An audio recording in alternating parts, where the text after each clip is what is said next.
Yo quisiera darle en este momento el pase al doctor Gonzalo Alegría, que nos ha estado esperando desde temprano, y agradecerle para que también nos pueda ilustrar sobre cuáles son estos detalles de las propuestas que hemos recibido por parte de los partidos políticos, en su entender, cómo ve este caminar de realidad de propuestas y cuál sería el beneficio para nuestro país en función a ello. Muchos de los presentes, que somos colegas, entendemos este desarrollo, pero muchas veces hay esta confusión por lo que estuvimos conversando, ¿no? Hay otras aristas que hay que mirar, ¿no? La constitucional, la legal, la conflictividad, ¿no? Entonces, cuál es el ámbito internacional, nuestros mercados, todo ello hay que verlo y en un todo a veces no es tan fácil, ¿no? Pero por eso la decisión de los expertos nos lo va a dar. Adelante, doctor Gonzalo. Hola, muy buenas tardes a todos. Tengo el honor de poderles presentar las propuestas de plan de gobierno a medio y largo plazo para Pedro Castillo. Recordaremos que Pedro Castillo solo ha planteado un plan a corto plazo para 100 días, que son de urgencia, medidas de urgencia de tipo sanitario y de reestructuración económica, pero de criterio inmediato, porque a medio y largo plazo hemos estado haciendo un esfuerzo, tanto por el lado de la academia como por el lado de los sectores, para lograr la concertación social. La concertación social, que es la única forma en que estabilicemos la gobernabilidad y evitemos la corrupción y logremos la gobernanza, es decir, la eficiencia en el gasto público, para que no se repita nunca más el que en el Perú perdamos 23.000 millones de dólares al año solo en corrupción. Para lograr esto, lo que hemos hecho, me van a permitir que comparta, es un resumen del plan, pero obviamente vamos a publicar este plan y lo van a poder consultar. Entonces, esto es, en primer lugar, defender que el diagnóstico de la realidad peruana, sí, vamos a ver, sí se me oye, se me ve, sí, ¿todo ok? El diagnóstico, perfecto, doctor. Ya, perfecto, gracias. El diagnóstico de la realidad peruana es que tenemos un plan de gobierno que vamos ahora a seguir, una solución coyuntural, quiere decir, el de medio plazo, que es un reto importante y que le llamamos Plan de Emergencia Nacional, PEN, porque consideramos que antes de 2 años y medio, no vamos a haber logrado normalizar la situación. Y finalmente tenemos el aspecto estructural o sistémico que llamamos el patriotismo económico, y con una propuesta de socialismo de mercado, es decir, un socialismo moderno, abierto a los mercados, abierto a la inversión extranjera y con una potente solución de relanzamiento de la economía. Vamos a ver como ejemplo solamente del plan el sector agropecuario, de pesca y alimentación, lo que llamamos el sector agroalimentario. ¿Por qué hemos tomado este sector? Porque es un sector prioritario para Pedro Castillo, mi futuro presidente, Dios quiera que sí, hombre honrado, honesto y que está muy abierto a escuchar a los académicos, escuchar a los sectores de actividad, escuchar a los sindicatos para lograr esta concertación social. En un segundo lugar, tenemos unos ejemplos que vamos a dar de nuestros planes de relanzamiento de la producción, la inversión y el empleo, y terminaremos con el ejemplo de cómo abordar, cosa que le ha preocupado mucho y con razón al señor Castilla, el tema de la financiación macroeconómica y la deuda pública. Nosotros hemos sido muchísimo más conservadores en el debate del domingo pasado, en las soluciones que planteábamos, éramos mucho más respetuosos de los equilibrios macro que la propia candidata Keiko Fujimori, ¿no? Vamos a ver en primer lugar que el problema central del Perú es su dualidad. En eso estoy de acuerdo con el doctor Castilla, de que llevamos 6.000 años de civilización originaria y eso está en la mentalidad de nuestro pueblo, muy enraizado, ese honor de haber sido pues civilización Wari, Tiahuanaco, Inca con el Tahuantinsuyo. Tenemos 67 naciones peruanas según el INDEPA. De estas 67 naciones, 47 lenguas. Somos un país enormemente diverso, también 80% de los nichos ecológicos. Entonces la situación nos lleva a que estamos enfrentados en dos modelos civilizatorios y ese es el problema central. Es decir, tenemos que para solucionar los problemas del Perú realmente no podemos seguir teniendo un Perú contra Lima y contra parte de la costa, que son de tipo occidental, competitivo, que piensan con criterios muy occidentales, y otro Perú, que es todo el resto, que piensa más con criterios de intervención pública, tipo los incaicos, y con solidaridad orgánica de tu familia, tu ayllu, tu comunidad. Yo soy hijo del escritor Ciro Alegría, el autor del Mundo es Ancho y Ajeno, y por lo mismo entiendo esa solidaridad orgánica y creo que deberíamos lograr un modelo que aporte a los dos, porque como vamos a ver a lo largo de las distintas publicaciones que vamos a ir sacando en los próximos días, tenemos que el reto es que en el futuro, cuando la Big Data, la innovación tecnológica por ejemplo, la inteligencia artificial y todo, destruya más del 47% de los empleos en el mundo entero, el Perú tiene que estar preparado. Tiene que estar preparado para no fracasar.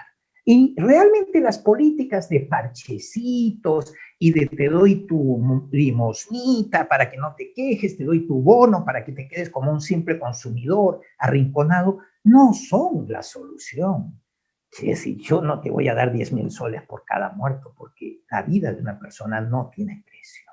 Por lo tanto, lo que debemos hacer es definitivamente ayudar a las familias, ayudar a la gente a tener empleo, a tener chamba y dignidad personal, creatividad de negocios, creatividad de mercado. Miren, China ha sacado a su población de la pobreza con una enorme diversidad cultural también. Recuerden que solo el chino mandarín, que es la lengua oficial, tiene 3 formas distintas de escritura y hasta 8 formas dialécticas. Entonces, esa diversidad, que también es civilización originaria, la asiática, ha logrado con el modelo de socialismo de mercado un extraordinario éxito, con 840 millones de chinos saliendo de la pobreza en tiempo récord. Entonces debemos estudiar, tipo benchmarking, las experiencias exitosas, tanto liberales como socialistas, y que conste en acta, Pedro Castillo no es comunista, lo ha dicho siempre y ha aprobado este plan, que no es comunista, es socialista de mercado. Y mucha gente dice, el socialismo es la miseria, es Venezuela, nos han terruqueado y han traído a un pobre venezolano engañado diciendo que nosotros somos Venezuela. No tiene nada que ver. Quiere decir, por favor, un poco de respeto a la inteligencia colectiva del peruano. Aquí el problema del Perú es que nuestro modelo republicano, como decía Basadre, ha sido el que 24 familias, lo que llamaba Basadre, pues la República Aristocrática, se han almorzado, cenado y desayunado el Perú y nos han dejado excluidos porque esta república que vamos a cumplir 200 años es la criollada más grande. Y eso es lo que trae la corrupción, el que gobiernan esto entre 4 amigos, que nos controlan los medios de comunicación, nos tratan como tontos, nos humillan y nos roban. Y somos una república digna, somos libres, seámoslo siempre. Y por lo mismo tenemos que crear un mercado justo, abierto y competitivo de verdad. González Prada, Mariátegui, de la Torre, Víctor Andrés Belaúnde, que era un pensador de la derecha peruana, todos nos están pidiendo este cambio, romper con la corrupción, romper con la criollada, con la argolla y con todo lo que hunde al país. No estamos, por lo tanto, diciendo que te voy a quitar tu casa, que te voy a hundir el sol. ¿Qué hundimiento del sol? A ver, si ustedes cogen el peso chileno, en el último mes, y hasta los días recientes, se ha hundido 5% más que el sol sistemáticamente. Y Chile es un modelo de liberalismo económico. Yo quiero ver a Keiko Fujimori, tan querida por la población, logrando la concertación social en el Perú. Es imposible. No podemos pedirle falacias al sistema. Esta señora no va a lograr jamás la concertación social que necesita el Perú para empezar a trabajar tranquilos y todos seguir la senda del desarrollo. Por ejemplo, esta señora no tiene estudios universitarios. Yo le he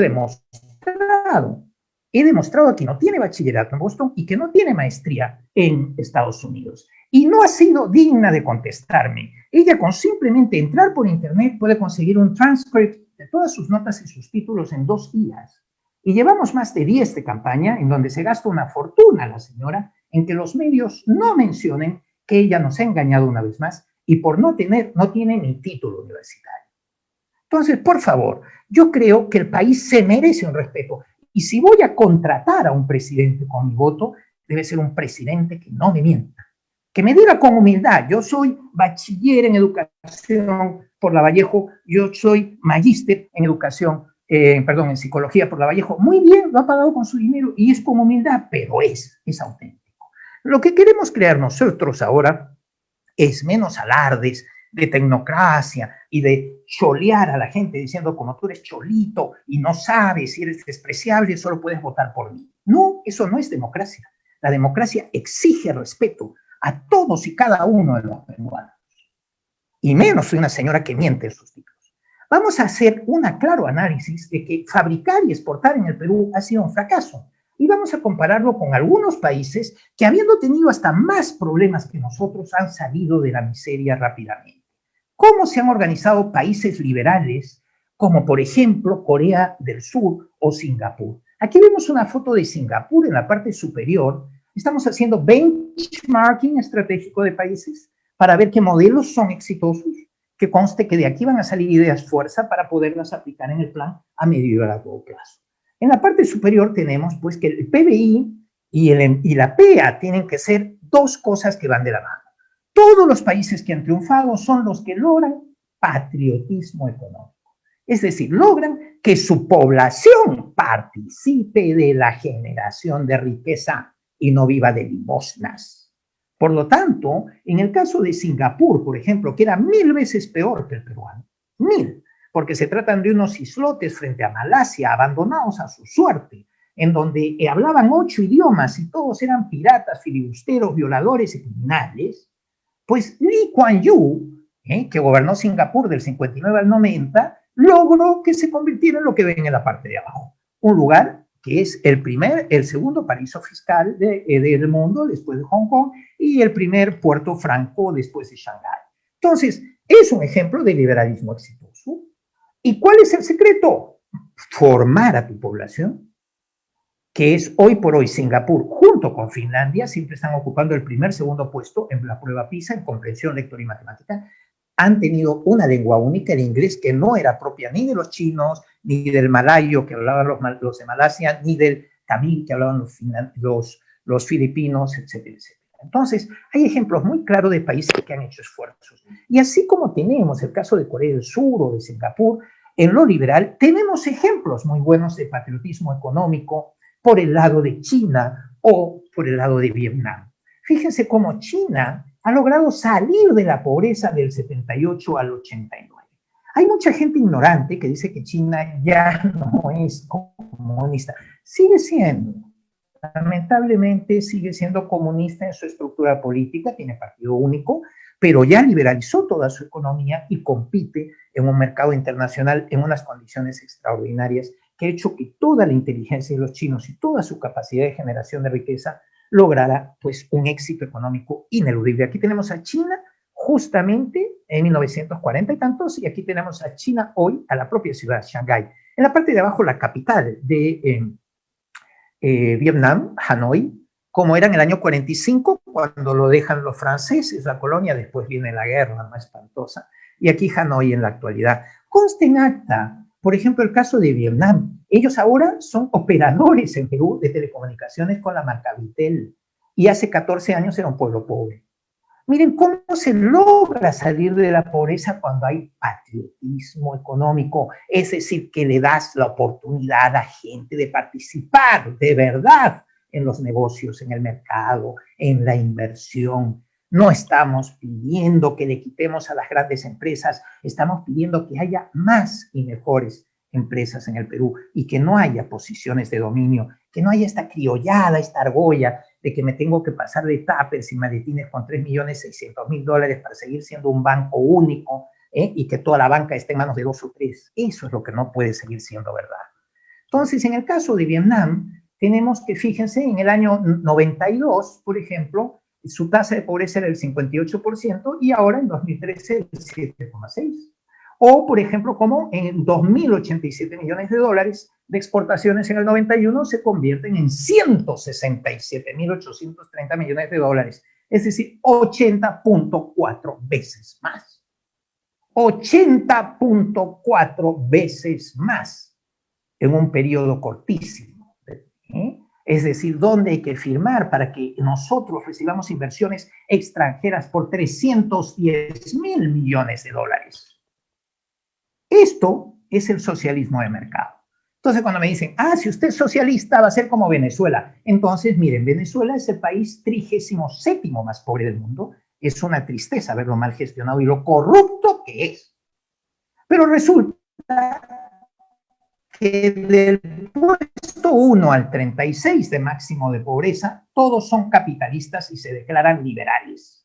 Malawi, Burundi y similares. Y son muchísimo más pobres incluso que Venezuela. El problema no es el modelo, el problema, para empezar, es la corrupción.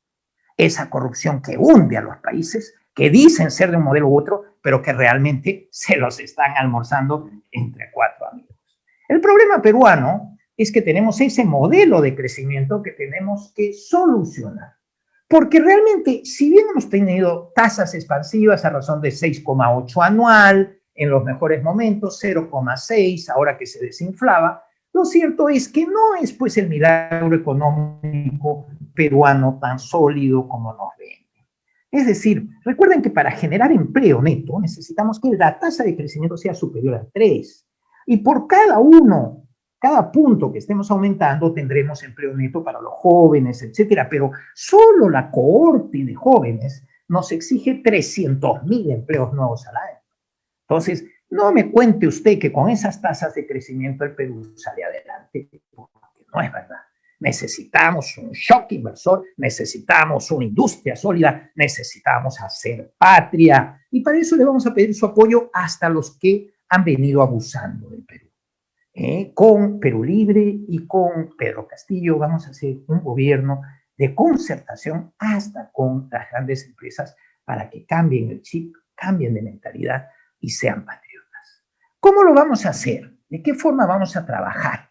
Vamos punto por punto. El primer detalle es que si bien ha subido la economía y ha crecido enormemente, observen aquí que la participación de los salarios reales peruanos, quiere decir, lo que recibe del Producto Bruto Interno, las rentas del trabajo, ojo, son empleados fijos, temporales, formales, informales, honorarios de los profesionales. Aquí está todo lo que generan de riqueza del Producto Bruto Interno, va a ir a los trabajadores. Bueno, pues el mejor momento fue en el año 65, que alcanzamos casi el 40%, y desde ahí no ha parado de bajar lo que los trabajadores reciben por su esfuerzo. De forma que somos un país cada vez más rico, pero chorrea, se reparte menos entre la gente que trabaja. En la actualidad estamos en menos del 20% ya. Aquí en el 2010 ya llegábamos al 20%. Quiere decir, menos de la quinta parte de la riqueza nacional llega a los bolsillos del pueblo peruano. Estas políticas de redistribución de la renta que hemos planteado en todos estos años con la actual Constitución, que es sagrada, que no se puede mover, solo ha beneficiado a grandes empresarios que controlan monopolísticamente u oligopolísticamente el mercado. No podemos seguir así. No podemos recibir limosna en vez de chamba, en vez de trabajo. El patriotismo económico lo que plantea como cambios estructurales es, en primer lugar, una transformación a corto plazo de 2 años que llamamos el Plan Estratégico Nacional, PEN. Recuerden que el PEN es un lapicero en inglés, así que por cuanto el lápiz va a aplicar en estos 2 años una forma de modernización económica que vamos a simbolizar por un lapicero. Y lo que vamos a hacer es que logremos superar el trauma de que hemos tenido una masacre en el Perú, porque justamente estos de la criollada, estos que se almuerzan al país, no han tenido ni siquiera la dignidad de ayudarnos con el oxígeno, que lo pusieron a 3.000 soles por balón, ayudarnos con sus clínicas privadas vacías completamente, o solo para sus asegurados, y mientras la gente se moría en la calle porque no tenía 75.000 soles para una cama privada, y esa indiferencia absoluta de la administración, tanto en tiempo de Vizcarra como después en el actual, de que no ha aplicado las normas legales de la Ley General de Salud, la ley 26842, actualmente en vigor, que dice en su artículo 82 que tenemos derecho a exigirle a esas empresas privadas que por emergencia nacional salven la vida de nuestros compatriotas. Por lo tanto, que no me cuenten cuentos. Esto sigue siendo una corrupción con K mayúscula. La vacunación a nivel nacional va a funcionar con nosotros muchísimo mejor porque lo vamos a trabajar con grandes colectivos. Vamos a pedir el apoyo del ejército, vamos a pedir el apoyo de la policía, vamos a pedir, cómo no, el apoyo de las empresas privadas para que ellas puedan vacunar a su personal. De forma que el objetivo es llegar a diciembre habiendo vacunado a todos. Pero ojo al dato, no somos incautos, no creemos que por haber vacunado a todos nos vamos a salvar. Miren Chile. Chile ha vacunado, el que más ha vacunado en Latinoamérica, el 67%, y ha recaído y tiene muchos enfermos aún, por lo cual tenemos que tomar medidas definitivas y para eso está el Plan de Emergencia Nacional PEN. Miren aquí el crecimiento económico del Perú, ese supuesto milagro que hemos tenido, que es obviamente significativo porque esta es una serie desestacionalizada desde el 2003 hasta el 2019, momento en que se hunde nuestra economía, sobre todo el 15 de marzo de 2020, ven aquí, el 15 de marzo de 2020, las tasas aquí son más inestables, ¿ya? Porque se acuerdan, estábamos en tasas de crecimiento casi nulas, justo antes de la pandemia, pero llega la pandemia y se hundió el país, con niveles de crecimiento del 11 punto y algo de PBI. Ha habido una recuperación casi milagrosa según el MEF, de forma que nos hemos recuperado o pensamos recuperarnos casi un 8%. Pero hay una inquietud. ¿Qué es lo que se ha recuperado? Y como nos dice el propio informe de las notas técnicas del Banco Central de Reserva del Perú, lo único que se ha recuperado es minería, agroexportación, que mueven miles de millones, pero no generan empleo. Y eso es lo que nos ha llevado a esta situación que vemos en el gráfico, en donde tenemos que primero se hundió el empleo. Ven, aquí estamos entre marzo, abril y mayo de 2020. Fue la destrucción más absurda y total de empleo. ¿Qué deberíamos haber hecho realmente? Visto en perspectiva, haber hecho lo que yo propuse en un artículo que nadie atendió, obviamente, tampoco el gobierno de Vizcarra, que era aislar las regiones que no estaban enfermas. En su origen teníamos más de 17 regiones sanas. Qué pena, por Dios, Moquegua, con solo 70,000 personas, un emporio de minería y de progreso. ¿Por qué no se aisló Moquegua? Sí, Vizcarra era moqueguano. ¿O por qué no se aisló Arequipa y se ha esperado a que llegara tan tarde y tan duro y tan cruelmente el virus Arequipa? A mi gran saludo y mi gran cariño al pueblo arequipeño. Bueno, al final tenemos que esto ha subido aparentemente en recuperación laboral y ahora que estamos en una supuesta recuperación casi total de la economía, lo único que hacemos es seguir destruyendo empleo. Mientras no generemos producción y empleo, no salvaremos al Perú. No tendremos una república unida y digna. Por eso nuestra solución coyuntural pasa por el Plan Estratégico Nacional. Tenemos que darle a la gente salud, seguridad y trabajo. Si no le damos salud, seguridad y trabajo al Perú urgentemente, este país no va a funcionar, nunca va a funcionar. Y vamos a decepcionar a nuestros hijos y a nuestros nietos. ¿Qué tenemos que hacer? Aplicar criterios de economía de guerra. Nuestra wartime economy, como en Estados Unidos, que lo ha hecho 3 veces, como en Alemania, que se ha hecho 2 veces. El plan que estamos planteando, el plan de emergencia nacional, busca tomar estas medidas sin cambiar la legislación vigente, simplemente priorizando la salud, la seguridad y el trabajo en nuestro mercado y rompiendo con la corrupción y las argollas. Vean aquí, por ejemplo, vean aquí, por ejemplo, que ya otros países han tomado estas medidas. Francia, España, el propio Trump al final de su mandato muy tarde, pero las tomó. Entonces, decir que esto es ser comunista o ser de izquierda sería ridículo.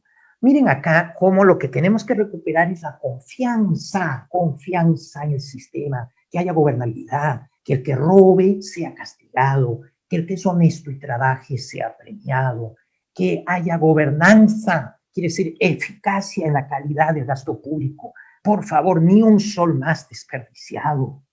Tenemos que luchar para que entre marzo del 2020 a mayo de 2021, que son esos 14 meses en que se han sucedido 3 presidentes, Vizcarra, Merino, Sagasti, y hemos demostrado que el país estaba en la ruina política y económica, no se repitan nunca más. Debemos tener un país unido, estable, en donde el que trabaja prospera con su esfuerzo. Aquí hay gente que se tira 15, 20 años de su vida madrugando, tomando un colectivo, yendo apiñado, enfermo, y de todo, y termina sin pensión, sin derechos. ¿Qué derechos humanos le vamos a ofrecer a esta población si no hay esperanza? El sistema tiene que funcionar. Y por eso aquí ven que en ranking de mortalidad ya en septiembre éramos el país con más muertos en proporción a nuestra población. Y ahora que hemos franqueado nuestras cifras y en vez de 67,000 muertos hablamos de 180,000, ¿qué vamos a poder proponer? Por eso yo estoy con Pedro Castillo, porque yo considero que es un hombre honesto, honrado, y les estoy presentando un plan que él ha aprobado. El PEN tiene 6 herramientas para luchar contra el desgobierno. Este es el plan a medio plazo, 2 años. Primero vamos a luchar contra el desgobierno. Esto es un país caótico, aquí no gobierna nadie. Y todo es hacerse de trampas, las regiones, los gobiernos locales, el gobierno central, todo es trampas, trucos, argollas. El nuevo censo digital va a buscar que todo ciudadano se identifique y tenga una trazabilidad de los ciudadanos que nos permita controlar esta pandemia y las futuras. Porque cuando usted haga el mismo sistema que se ha aplicado en Taiwán para desplazamientos de ayuda, más la reforma de la función pública, que hemos copiado varios modelos, adaptándolos a nuestra realidad de benchmarking, vamos a haber solucionado graves problemas de desgobierno. Segundo lugar, hay que luchar contra la enfermedad, vacunación acelerada y nueva normalidad para que no se repita esta tragedia. En tercer lugar, hay que luchar contra la pobreza, hay que recuperar la economía de forma acelerada y generar empleo mediante planificación indicativa y compras públicas a pymes nacionales, etcétera, etcétera. En cuarto lugar, hay que luchar contra la inseguridad.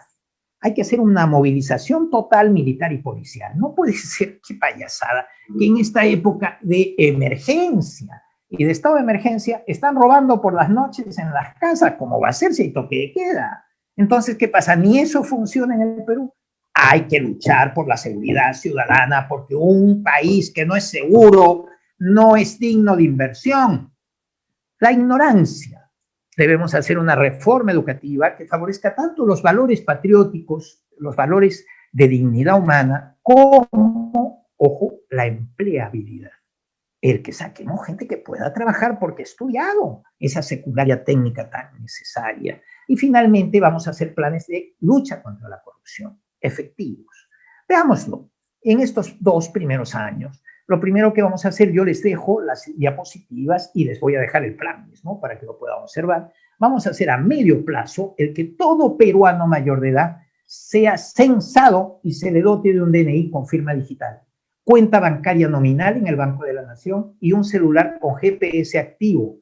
En este momento esto es muy fácil porque casi todos los peruanos, 1.7 celulares por habitante es lo que tenemos. Quiere decir que casi todos los peruanos ya tienen su celular y es simplemente cuestión de dotarlos del DNI digital, que eso sí, tiene una penetración menor, 20%, y de la bancarización, que es muy baja. ¿Por qué tenemos que tecnificar al país para que haya una especie de censo en tiempo real? Porque tenemos que enfrentarnos ya no solo a la pandemia, sino al futuro, al reto de la cuarta revolución industrial, la sexta, mejorando su salud, su formación y teniendo una información en tiempo real que le permita realmente saber qué hace cada cual. No queremos vagos, no queremos maleantes, no queremos gente que perjudique a los demás. Cuando critican a Pedro Castillo porque dicen, oiga, es que dice que los hombres que son vagos le pegan más a sus mujeres, es que es verdad, se emborrachan y le pegan más. Es que él estaba comentando eso en el mundo de Julián, en el mundo rural. De ahí sale, de esa ociosidad que en el mundo rural andino es todavía peor vista que en la costa. Entonces, por favor, un poquito de respeto antropológico a tantas realidades diversas que tiene el Perú. Tenemos que lograr que este país sea gobernable. Se debe incrementar el número de vacunados, se debe emplear los sistemas de trazabilidad para que así, cuando alguien enferme, podamos eliminar a todos los que puedan haber tenido contacto con él, recluyéndolos y evitando la pandemia. Todo esto es el modelo de Taiwán, el modelo de Israel, el modelo de los países que han tenido éxito. ¿Por qué no lo vamos a hacer en el Perú? Ah, no tenemos capacidad de inversión. Ah, pero sí la tenemos para regalar plata, exactamente la regalada de plata de la señora Keiko Fujimori, en bonitos, bono para este, bono para el otro. Solo ha faltado que ofreciera bonos para los antifujimoristas, a ver si también compraba el voto de los antifujimoristas. Sumaba 17.355 millones de soles que ha ofrecido esta señora. 17.350 millones de soles. Para que se ubiquen, el MIDIS para este año, con todas las políticas públicas de ayuda, tiene un presupuesto de 4.500 millones de soles. Y esta señora, en el colmo del cinismo, con tal de comprar votos, por cierto, es una práctica prohibida por la ley, debería ser condenada, porque eso de comprar votos está prohibido por la ley electoral. Ella está ofreciendo para ganarse el voto de los incautos, sean los jubilados, sean los pensionistas, sean la gente necesitada, le está ofreciendo 18.000 millones de soles, como si los tuviéramos. No, eso no es así. Lo que tenemos que hacer es generar empleo de calidad en un mercado justo, en donde el socialismo de mercado garantice que el Estado te va a ayudar a las empresas, a ayudar a los particulares a que el sistema funcione. Un ejemplo claro es nuestra propuesta de salario social. Lo que queremos hacer es que la gobernabilidad del país se garantice ¿cómo? Con que las ayudas sean proporcionales a las familias. En la actualidad te dan 600 soles, así como tengas 8 hijos, el bono universal familiar, si tienes 8 hijos como si tienes 2 o no tienes ninguno. Esto es un absurdo y es muestra del desconocimiento y el descontrol y el desgobierno que hay en el país. Les dejo la mayor parte de los datos y después vamos a luchar contra la enfermedad. Esto ya se explica bastante bien en el plan de 101 días y voy acabando. Pero definitivamente lo que nos interesa más es luchar contra la desnutrición materno-infantil y otras propuestas que ya ha hecho nuestro presidente Pedro Castillo. Por el lado del contra la pobreza, lo que vamos a hacer es que esa wartime economy, esa economía de guerra, ojo, ese es el término técnico que se aplica a estas medidas, que va a tener el PEN, va a ayudar a que nuestras empresas peruanas se reactiven produciendo mascarillas, produciendo vacunas, produciendo más servicios médicos. Aquí el problema es que la gente, los empresarios peruanos se han acostumbrado a cobrar mucho, quiere decir su margen comercial es muy elevado, y a producir poco. Somos un país que casi no produce, producimos poquísimo. El Perú representa el 0.3% del Producto Bruto Interno Mundial. Quiere decir, todo el Perú solo representa 1/3 de punto del Producto Bruto Interno Mundial. Una miseria. Tenemos que producir muchísimo más porque somos un país extraordinario. Y yo tengo una fe en el Perú digna de un hijo de Ciro Alegría. Y por eso, lo que tenemos que hacer ahora es lograr que todo lo que están viendo ustedes se convierta en prácticas. Pongamos un primer ejemplo, la inversión extranjera directa. Esa minería que está preocupada, pero ¿cómo no va a estar preocupada? Si Keiko Fujimori gasta millones de dólares en publicidad diciendo que vamos al comunismo. Ustedes saben que esos cartelitos iluminados representan 28.000 soles mensuales cada uno y están por todas partes diciendo que esto es el fin, el acabose. Esta señora es una irresponsable y una sinvergüenza. En vez de justificarnos sus estudios, de portarse decentemente, de pedir perdón por los 2.760 millones que desapareció su padre en las privatizaciones de las empresas públicas, por pedir perdón por todos los puestos de trabajo que destruyó en el Futushop, el hombre viene y la mujer viene y nos dice, no, al contrario, lo voy a indultar y yo además te digo que te voy a regalar 10.000 por muerto y te voy a regalar esto y aquello, y después viene Carranza y dice que no es un regalo, que son préstamos. Oiga, qué ofensa de inteligencia. ¿Nosotros qué le ofrecemos? Que a la inversión extranjera directa va a tener un país digno, decente, en donde va a poder traer sus empresas y hasta vamos a llegar a políticas de oferta. Pero con una condición: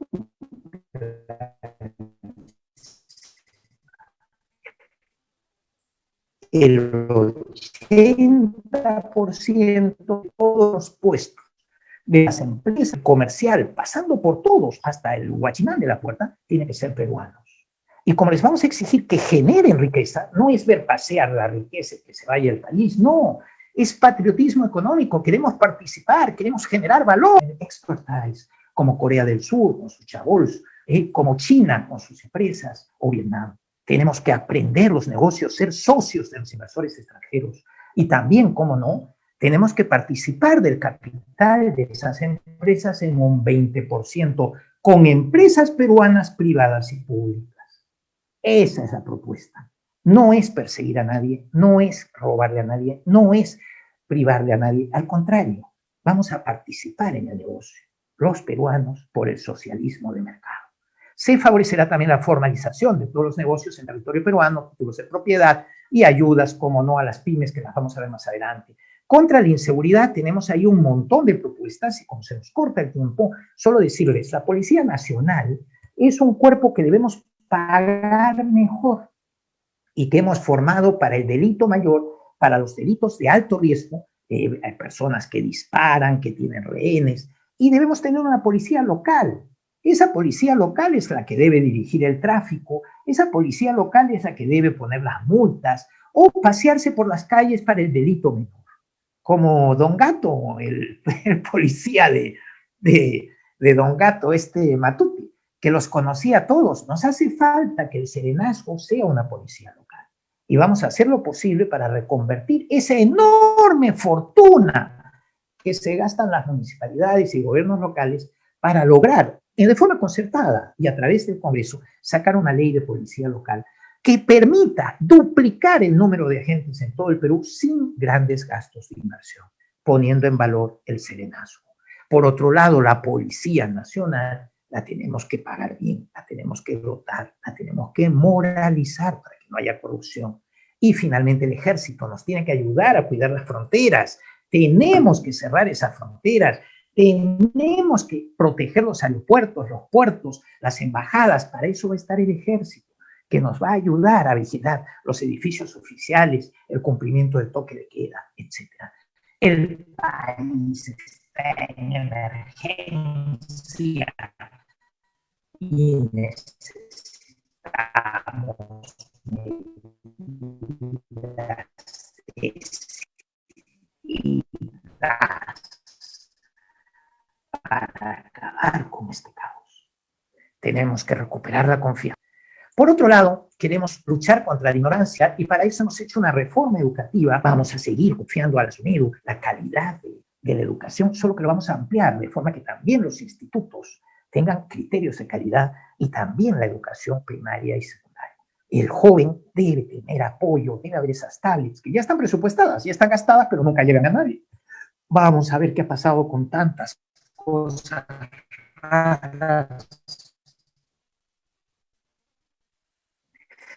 También contra la corrupción. Vamos a tomar medidas para evitar la corrupción. Ya no es solo intimidar y amenazar. Por ejemplo, sabemos que está en vigor una norma para lo que es castigar por la vía pública a los que sean corruptos. Falta que la norma castigue duramente a los intimidar y evitar la corrupción. Evitar. Hay que fijarnos en los países que no tienen corrupción y hacer esas buenas prácticas. Vamos a poner un solo ejemplo para aterrizar la idea. Dinamarca. Dinamarca, cuando elige a los técnicos que van a aprobar un concurso público, publicó una lista como de 200 prestigiosos técnicos para cada materia. Entonces, prohíbe terminantemente saber quiénes son los 5 técnicos, graba de principio a fin, cuelga en internet y dice, ha ganado fundamental y aquí están las deliberaciones. Todo el que se quiera oponer al concurso público que me diga de qué minuto a qué minuto de esta enorme grabación que dura muchísimas horas es donde se ha cometido el supuesto delito o incorrección. De forma que tampoco puedes bloquear un concurso público que se ha hecho bien. ¿Cómo si realmente usted se va a inventar qué? Y en Dinamarca se penaliza gravemente el que hayas intentado, mintiendo, bloquear un concurso público. Por lo tanto, vamos a hacerlo así. Este es el tipo de prácticas que vamos a aplicar para luchar contra la corrupción. Aparte de castigar e intimidar, tenemos que tener mecanismos que eviten el que seas corrupto. Finalmente, el patriotismo económico, y con esto acabo, ha sido un éxito en China. Aquí tenemos, por ejemplo, los trenes de alta velocidad chinos que circulan más kilómetros, tiene en este momento ya China más kilómetros que el mundo entero en redes ferroviarias de alta velocidad, o las carreteras, que son un gran avance también en Vietnam, etcétera, etcétera. Entonces, China ha invertido en África en los últimos años más de 165.000 millones de dólares. Y por ahí preguntaba el doctor Carranza, ¿cómo vamos a hacer un tren que una la costa peruana? Pues por barter, por trueque de materias primas a cambio de tecnología y de inversiones extranjeras, en alianza con los países que se ofrezcan. Pero para empezar, China está invirtiendo una fortuna y sacando de la pobreza a toda África por barter. Quiere decir, por trueque de materias primas a cambio de préstamos que ellos te dan, que pagas con tus propios productos naturales. Y es solo un ejemplo, no estoy diciendo que todo vaya a ser con China y que vamos a ser esclavos de China, porque conociendo a la prensa amarillista peruana, ahora buscarán cualquier tema absurdo para sacarlo de quicio. Ahora veamos 3 ejemplos, y con esto acabo, de nuestro plan de gobierno. El sistema agroalimentario peruano. Desde el 2007, con Alan García, prácticamente no tienen aranceles las importaciones agrarias y agropecuarias en el Perú, agroalimentarias en general. ¿Cuál es el problema? La industria alimentaria peruana está fuertemente concentrada en muy pocas manos, grandes emporios. Y esos emporios, que son monopolios, oligopolios, y que no compiten realmente, sino que controlan sus mercados, han decidido importar todo lo agrícola, de forma que no compran nuestros productos y al final la papa congelada que usted come en una bolsa, no voy a decir marcas, de una industria agroalimentaria peruana es holandesa. ¿Y por qué es holandesa? Porque es mejor negocio. Miren, los países europeos, norteamericanos, etcétera, subvencionan su agricultura. Le ponen dinero para abaratarla. Y entonces Japón, si tú le compras arroz a Japón, él te regala el 74% del valor del arroz en subvención. Si tú le compras productos a Estados Unidos, el 47%. Y a la Unión Europea, el 44%. ¿Quién pone nuestra agricultura para que compita con la de ellos? No. Eso definitivamente no. Por productos, la FAO nos dice que, por ejemplo, el arroz que importamos de China, por ejemplo, y de otros países tiene el 103% de subvención, prácticamente te lo regalan. El azúcar un 94.5%, el trigo un 81.3%, los lácteos un 80.9%. Esto es lo que los países ricos subvencionan, regalan de plata a sus productores agropecuarios, agrícolas, etc. El maíz amarillo un 57%, el algodón un 50%. No son mis datos, son datos de la FAO.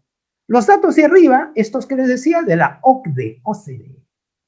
Quiere decir que, cuidado, no digan el profesor Alegría se ha inventado. Cumpliendo todo esto, lo que tenemos es que nuestra superficie agraria es especialmente deprimente porque 3.7% de las explotaciones agrarias controla el 84.2%.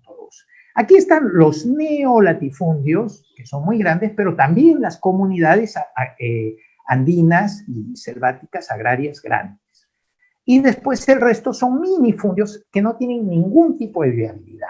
Entonces, cuando decíamos, tenemos que hacer una segunda reforma agraria, todo el mundo, ¡ay, qué desastre! Esto va a ser como Velasco. No, por favor, no mientan. Cuando hablamos de una segunda reforma agraria, hablamos de que no puede ser que todo esto sea minifundio y sean menos de 3 hectáreas o de 3 a 5 hectáreas, porque la misma FAO te lo dice, con eso no puedes ni subsistir. Vas a estar en la miseria. El Estado tiene que intervenir para racionalizar esto. Vamos a poner un ejemplo del control de la cadena del sistema agroalimentario peruano. Doctor Alegría, perdón. La alta concentración, sí. Sí, voy acabando. Favor, ya me queda un solo minuto. Sí, no se preocupe, acabo ya. Perfecto. La alta concentración de mercado de las grandes empresas productoras del Perú nos lleva a que, por ejemplo, hay marcas que controlan el 83% del mercado del pollo. Increíble. Hay marcas que el derivado de trigo, harina, panificación, fideos, controlan el 62%. Hay otras que controlan los lácteos, el azúcar. Entonces, no puede ser. Tenemos que lograr mercados en donde haya más competencia. No puede ser que todo el precio alimentario lo controlen unos pocos. 8 empresas agroalimentarias, por ejemplo, controlan casi todo el mercado alimentario peruano. Y eso no es bueno para nosotros. No estamos atacando a esas empresas, las vamos a dejar intactas. Vamos a hacer políticas para que haya más competencia. Por ejemplo, la cebada para la cerveza, el 100% se importa en el Perú. Claro, con razón salió Kenji diciendo, Michela va a subir de precios si prohíben las importaciones. Yo no puedo prohibir las importaciones de cebada porque no tenemos capacidad de producir toda la cebada que el Perú necesita.